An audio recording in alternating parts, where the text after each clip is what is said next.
This is Indian Country Today. Eskuli Kate, thank you for joining us. I'm Patty Thalahungva. Here are the headlines for Monday, December 21st. 3 concrete towers, each 775 feet tall, came down on Friday as part of the decommissioning of the Navajo generating station. The coal-fired power plant in Page, Arizona, was shut down a year ago in November. The 2,250 megawatt plant provided power to the Southwest. Other cleaner energy sources, such as natural gas, will replace the coal plant. The buildings that house the boilers will be dismantled next. Crews will separate the rebarb to recycle what they can from the stacks. Environmentalists say they will watch to make sure the site is properly cleaned up before the land is returned to the Navajo Nation, which leased the land to the power company. On the heels of the decommissioning of the Navajo generating station, President-elect Joe Biden is rolling out his environmental team, which will focus on doing something about climate change. After today, our cabinet won't just made one or two precedent-breaking appointments, but 12, including today's long overdue appointment of the first Native American cabinet secretary. And welcome, welcome, welcome, welcome, welcome. Thanks for being willing to do this. A key plank of our Build Back Better economy and economic plan is building a modern, climate-resistant infrastructure and a clean energy future. We can put millions of Americans to work modernizing water, transportation, and energy infrastructure to withstand the impacts of extreme weather. When we think about renewable energy, we see American manufacturers, American workers racing to lead the global market. Biden compared the climate threat to the calamity of the coronavirus pandemic. And if confirmed by the Senate, New Mexico Representative Deb Haaland will be the first Native American to lead the Interior Department, which oversees the nation's tribes and is also responsible for policies that impact oil and gas development, mining, ranching, and the protection of wildlife. Biden says he will put America back into the Paris Agreement, and his administration will set new ambitious standards for the environment. In Guadalupe Canyon, Arizona, there is a rush to build more of President Donald Trump's border wall before his term ends next month. The construction of a border wall is mostly in government-owned wildlife refuges and indigenous territory. The work is causing environmental damage, preventing animals from moving freely, and is scarring unique mountain and desert landscapes. Miles Traphagen is a biologist with the nonprofit Wildlands Network. He says the wall is the largest impediment to wildlife movement they've ever seen in this part of the world. According to Traphagen, field cameras have captured 90% less movement by animals like mountain lions, bobcats, and javelinas. Environmentalists hope once Joe Biden takes office, he will stop the work, but that could be difficult and expensive to do quickly. More than 500 homes and businesses on the Coeur d'Alene Reservation in Idaho now have improved fiber optic internet. IT Director Valerie Fasthorse says this means they have virtually unlimited bandwidth, which is good news considering the need for internet service is increasing with the pandemic. People are working from home, kids are going to school online, and there's also a need for telemedicine. The work was done by the tribe's own internet service provider, Red Spectrum Communications. Funding for the emergency project came from the $3 trillion CARES Act relief package passed last March and distributed to states, cities, and tribes. The tribe received money from Idaho's Commerce Department, which set a December 15th deadline to spend the funds. That deadline was extended to December 18th to comply with the federal deadline. Despite facing challenges of getting the right materials for the job and having some key workers forced to quarantine due to the coronavirus, Red Spectrum successfully completed its 2 projects before the deadline. Russian Mission, Alaska is in the far southwestern part of the state, an area so remote that when the local postmaster resigned earlier this summer, it left mothers and babies scrambling. The reason? All groceries, and especially baby formula, mostly arrive by mail. The post office hasn't had regular hours since the postmaster resigned. As a temporary solution, the Salvation Army shipped 120 pounds of baby food and formula through a cargo plane. Postal vacancy is affecting other supplies like medicine that is now being sent through UPS or, again, cargo planes. COVID-19 is already affecting some big events in Indian country for 2021, such as the Heard Museum's annual hoop dance contest. The museum is in Phoenix, and typically hundreds of hoop dancers travel there to compete for the title of World Champion Hoop Dancer. Some dancers use as little as 5 hoops, while others may use up to 20 hoops in their dance. This year, due to the pandemic, the event is going online. There are 4 categories: youth, teen, adult, and senior. Dancers will have to submit a video of their dance to be judged, but first they have to register by January 11th. The herd will then present the pre-recorded program on Saturday, February 13th, 2021. And those are the headlines from Indian Country Today for Monday, December 21st. I'm Patty Thalohungva. Coming up, what you should know about the COVID-19 vaccine.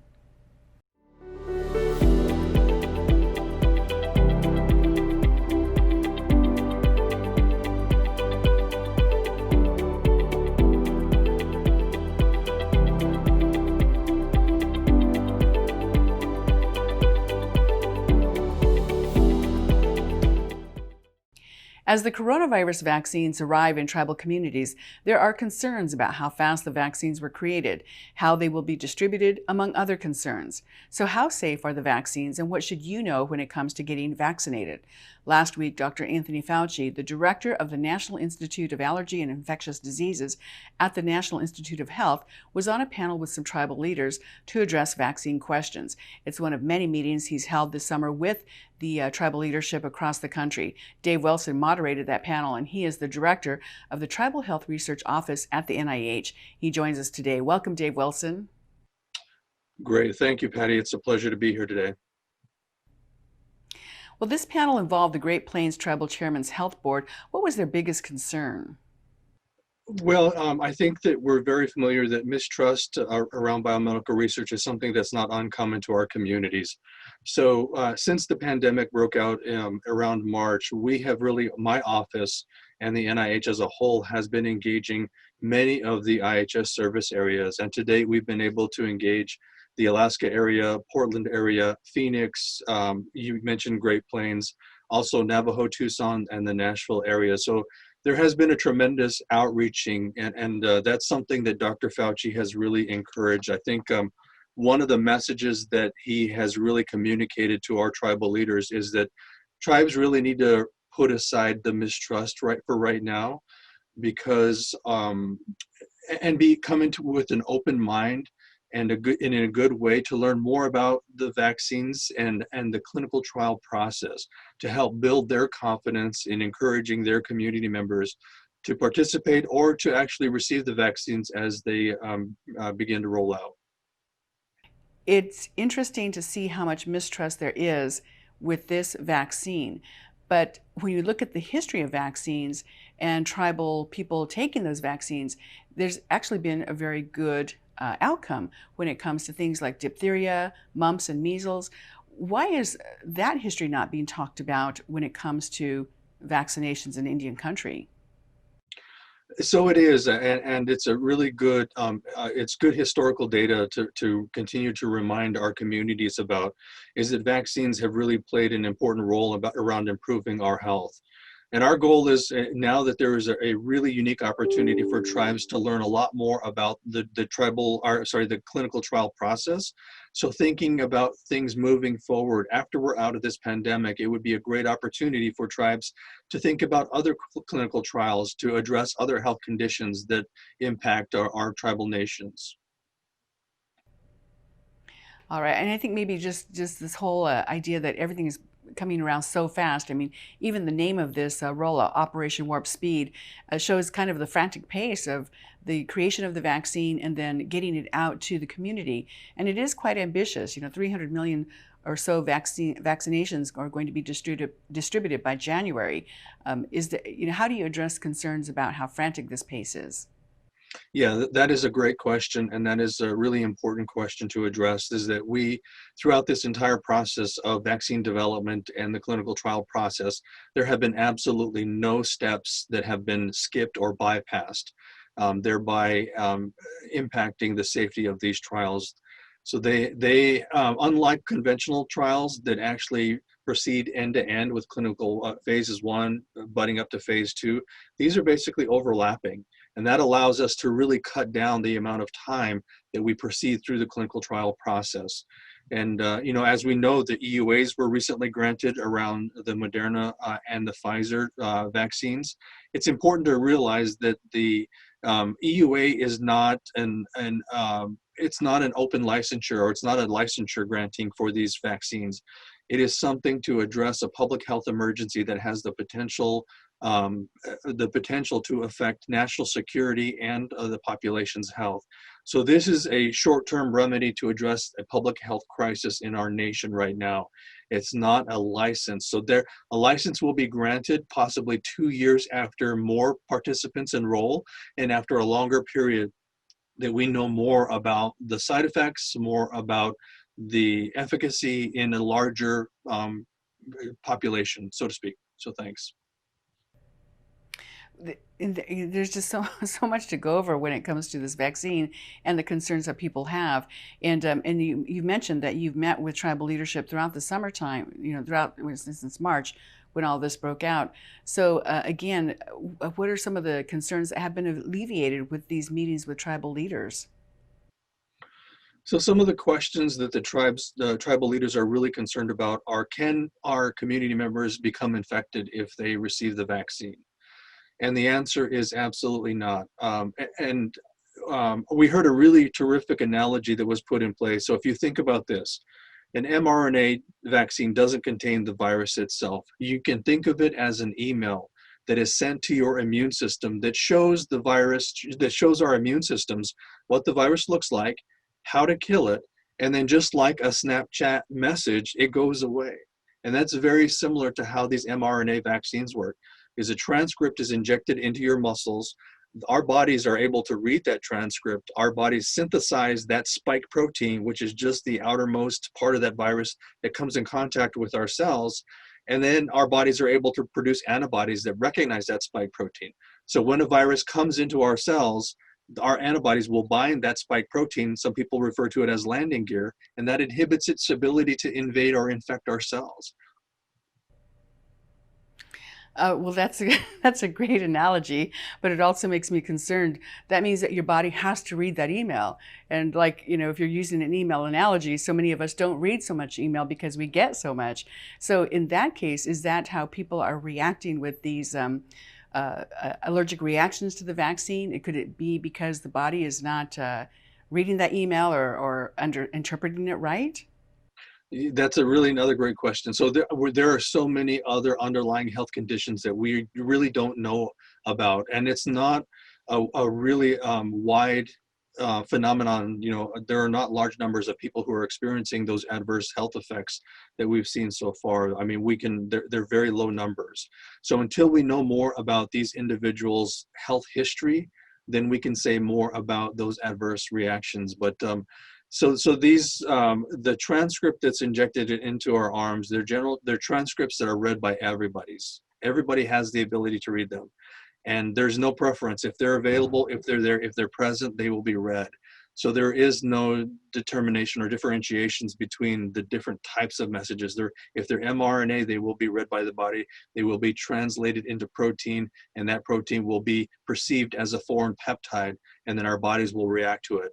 And that's how our antibodies, or how the vaccine will work. So how do you think the rollout is going so far?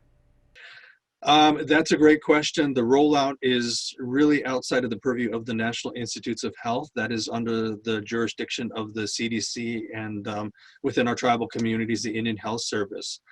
Our goal is to really communicate the clinical trial process and what the makeup of these vaccines are, and the history of these vaccines and how they actually work. So, we're hoping, I think that there's a lot of challenges in vaccinating not just the United States, but the entire globe. So, we're going to have to, I'm glad that I'm not having to face those logistic realities, in terms of distribution. Well, in Alaska, there was reported this weekend that the vaccine arrived and it was spoiled because it got too warm. Is that factored into the equation when it comes to delivering a vaccine under these tight restrictions of having to hold it at such cold temperatures? That is another great question. So this is the importance of our communities thinking about participating in other clinical trials. So the product that you're talking about is the Pfizer product, and that product has to be stored at ultra cold temperatures, minus 80 degrees. And but the Moderna product, which was just recently approved EUA, was granted EUA status, that can be stored in a normal refrigerator or freezer that we have in our houses. Other platforms that are coming out are even much more stable. So we have an adenovirus vector platform that will be coming out soon. And then that's also in late stage phase 3 clinical trials, but there's also a protein-based vaccine that will be coming out soon. So it's important for our communities to think about these, because as we talk about rural communities, it's really important because we don't have the infrastructure, to be able to store or to transfer all of these very, very highly sensitive vaccines to remote parts of our communities. So it's important to think about utilizing other platforms that are much more stable, but also show a high level of efficacy. And what is the NIH doing specifically to address the health and wellness of Native peoples, considering the huge toll it's having on tribes, like yours, the Navajo Nation? So there's a couple things that we've really been working on. Number one, it's encouraging community members to know as much as possible about the clinical trial process and vaccines, and to alleviate and dispel the fear that's out there. There's a lot of fear. There's a lot of misinformation that's out there. Our goal is to not to persuade any tribal nations, but it's to provide them with the most amount of accurate and clear communication so that our communities can exercise their tribal sovereignty and make that decision whether they want to have clinical trials available to their community members. And so that's what we've really been focused on. But at the NIH, we've also been thinking about what are some of the other issues that are coming down the road. We've been we've been sequestering at home quite a bit. And with that comes mental health issues. And so we've been gathering to thinking about how are we going to be able to address this? What are some of the interventions that could potentially be used in tribal communities to help alleviate some of that strain that our communities are feeling? Wow, there's a lot to consider. A couple of final questions here. How long will this vaccine last? Will we need to get a yearly booster shot, or a vaccine once every 10 years? Yeah, another great question. So this is still out. The jury is still out on this because we don't know. And the reason why we don't know is because we haven't been able to follow the individuals who have received the vaccine long enough. So we don't know exactly what is a term that we use is called durability. We don't know what the durability of this vaccines or of any of the platforms are just yet. So through time, we will begin to learn a lot more about, number one, the first dose and how robust of an immune response that produces, followed by the secondary booster. And then from there, following those individuals out long term to see, what is the average that the antibodies remain around and provide protection. And so that is still out, and hopefully by this summer we'll know a lot more about that. Well, I shouldn't say hopefully, we will definitely. All right. And finally, what can you tell us about this new strain of virus that's been detected in the UK? So this is there's a lot of conversation about this, and what we've been hearing about so far is that even though it appears to be more infectious, it doesn't mean that it is, number one, either more deadly, but it also doesn't mean that the current vaccines that have been produced, that this new strain is able to evade that. So what we've been seeing so far is the antibodies that we produce through the current vaccines that have been produced are still able to recognize that strain and thereby provide immunity or protection to our community members. I think it's also critically important for our community members to think about that even though they do receive the vaccines, because a lot of our first responders are now receiving the Pfizer vaccine, that it's still important for us to consider wearing a mask. We have to remember to wear a mask because, again, the research doesn't quite tell us yet that after a person is vaccinated, if they will actually not be able to transmit the disease to somebody else. So if they're working at their profession and they're exposed to the wild type virus, even though their bodies will ramp up a very quick immune response and help them cut down the time that they're feeling bad from infection, we don't know yet if there's going to be a level of protection that will inhibit them from spreading it to somebody else during that short window. All right. Well, Dave Wilson, the director of the Tribal Health Research Office at the NIH, thank you so much for joining us today. Thank you very much for allowing me to share some of this information with you. And when we come back, the clock is ticking for tribes to spend the relief funds from the CARES Act, what a deadline extension could mean for some.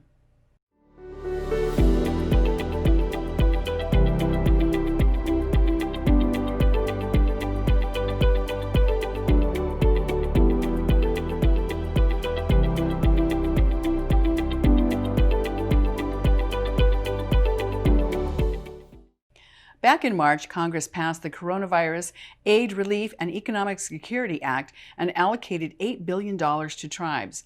But there were some challenges in getting the money to tribes, and then tribes had problems spending the money. Dalton Walker is the national correspondent for Indian Country Today, and he joins us now to talk about his story, Deadline Looms for Tribes CARES Act Spending. Welcome, Dalton. Bonjour, Patty. Miigwech for having me. Give us a reminder of why it took a little longer for tribes to get the funds from the CARES Act. You mentioned March, and it feels so long ago when that was. And kind of once March hit, and we just got hit with an avalanche of a variety of things related to COVID-19. The CARES package came, all that money was allocated, and fortunately, tribes were included. But it wasn't as quickly as it needed to be. When we learned that it passed in March, money was basically allocated right away, but tribes didn't start receiving their share of the $8 billion until May because of a legal dispute with Alaska Native corporations. So they were on the clock in March, but unfairly, they didn't get a chance to get in the game until May. And the deadline to spend this money is December 30th, which is, just next week. Or if they don't spend the money, they have to return the money they did not spend to the Treasury Department. How many tribes is this affecting? It's affecting all tribes that received money. So 570 roughly federally recognized tribes that were part of the CARES Act are affected one way or another. Some are doing better than others regarding spending it and allocating it and getting it out there. I remember when it first came out, the initial question was it enough money? How was it determined?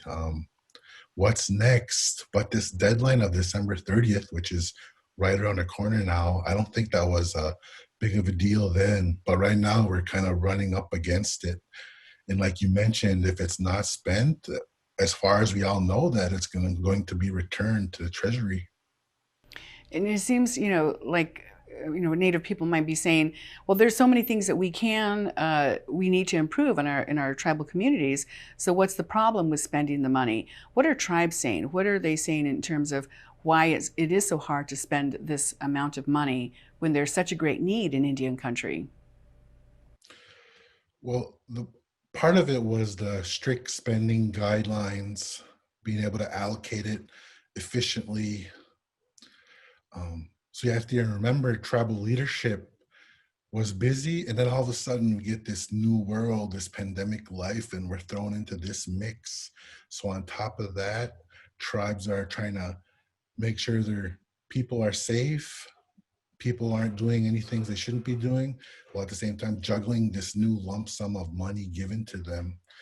And these guidelines they're pretty strict when you look at them. So they had to make sure they were spending it and meeting these guidelines. And unfortunately, some tribes just weren't ready for that type of money, while some tribes were. Now, tribes are asking to have that deadline extended, and not just tribes, but attorney generals from several states have also asked Congress for an extension. How is that working so far? Yeah, not long after the CARES Act was approved and tribes started to get money, tribal leaders advocated that we needed a longer deadline and extension because realistically it didn't look like a goal that could be met.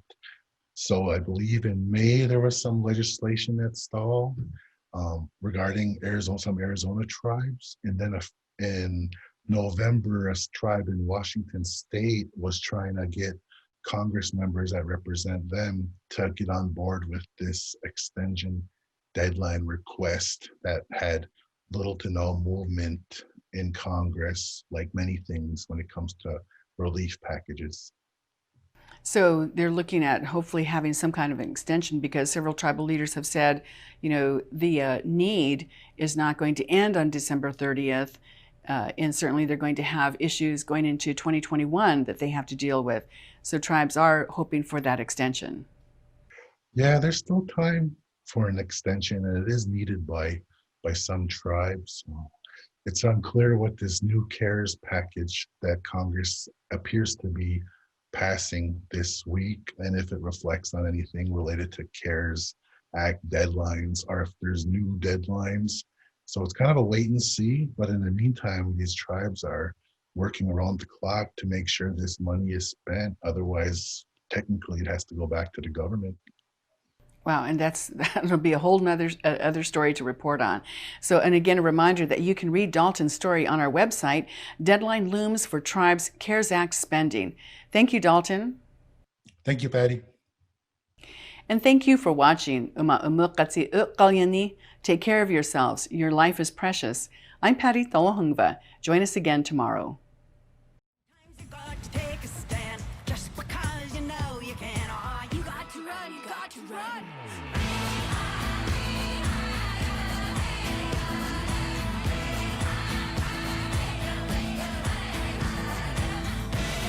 Standing rock.